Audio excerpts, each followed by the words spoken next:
You're on, my guy. So let me tell you about this reservation with Turo.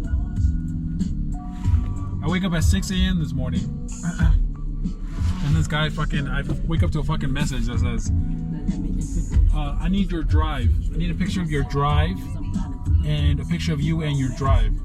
And at 6 a.m. so I was like, I just woke up. I was like, what the fuck is drive? So I messaged the guy. I said, what is drive?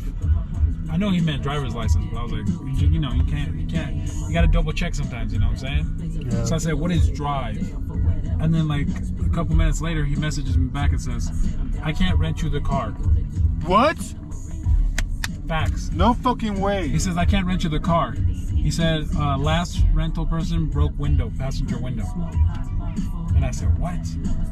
So at this point, I'm sitting on the toilet. So I get on the chat with Turo, but then chat wasn't open yet. So I was like, these motherfuckers. So I didn't answer him. And he kept messaging me. He was all saying stuff like, oh, hey, I can give you a different car, same type of car. I can switch it out. I can this and that.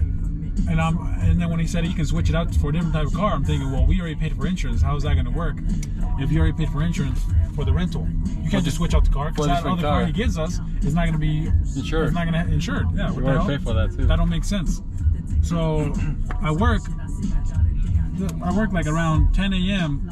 I go back and chat, customer service chat with them. And I tell him, hey, this guy wants my personal number. He wants me to send me all this shit. He wants me to send him all this shit. And he wants to change cars on me. And then I was speaking to customer service for like fucking 2 or 3 hours. And then finally at the end, they said, we can't help you. You need a call. So I'm over here fucking in clinic with patients and shit. So I was like, these motherfuckers. So I had to wait till after fucking clinic at like 2 p.m., 3 p.m. Lucky I ate. I fucking ate too. I was like, I have to eat before I do this because. So I ate some shit Slotskis. It was pretty good. Pastrami. Come on. 10 out of 10 would recommend. 9 out of 10 would recommend. Really good actually. So anyways, I ate and then I called them up and I was on the phone with customer service for like another 1 to 2 hours. But anyways, when I first called, I thought I was gonna be bamboozled because this lady was like, she was like, okay, hello. I said, hey, I'm calling because this guy, blah blah blah blah blah. And then she just sat quiet for like a minute. She's like, okay. And I said, okay, so what are you gonna do about it? And then she said, well, what do you want me to do about it? I said, I had to take a deep breath. I said, this lady really gonna start like this. I had to take a deep breath. Is that customer service? That was customer service. She said, what do you want me to do about it? Yeah, she said, what do you want me to do about it? So I took a deep breath and I said, you know what? Give me a refund. Plus figure this out because I went off. I was like, yo, the trip is less than 12 hours. We're going to be in Florida in less than 12 hours. This and that. You need to figure that out. So she's like, okay, give me a couple minutes. Didn't hear from her for like 5 to 10 minutes. She's probably crying. Me gritó. Anyway, she comes back, so we're going back and forth for like an hour trying to resolve this shit.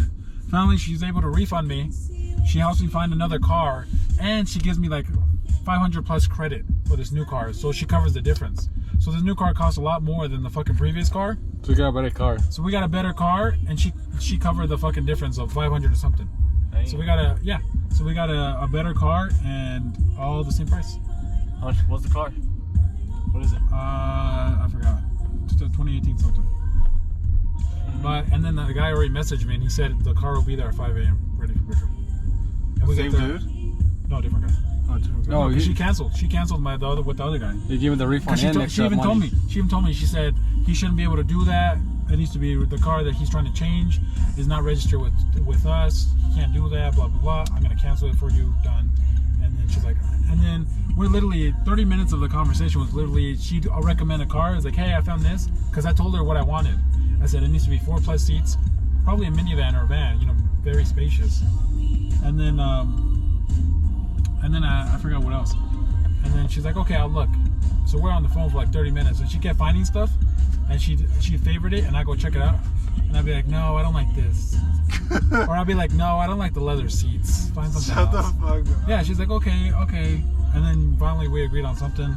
But like, you know what? At the end, after 30 minutes, I was tired. I was like, just book that one, whatever. It does have leather seats, but it's newer car, so I'm guessing it shouldn't be hot. Why has cooling? Yeah, exactly. So. Because cooling. Yep. Cooling. Now let's ask cooling. Huh? It's more expensive. It was $550. But they more. pay the difference though. Yep. Because when she told me at first, she's like, okay, so we're gonna book this car for you. It's gonna be $550 more or something like that. And at first, I thought she was gonna tell me I had to pay for that. I was like, so I paused for a sec. I didn't say nothing. It was quiet for like 30 seconds. And she's like, but we're gonna cover the difference. I said, oh my god. Because if she would have said you guys have to, I would have been like, no, give me the full money refund. I'd rather just go with Avis at that point. Yeah. You know, wasting my time again. No. And that's my story. Scene. So she covered the difference, right? 500 and something. Yep. It's crazy. Nice.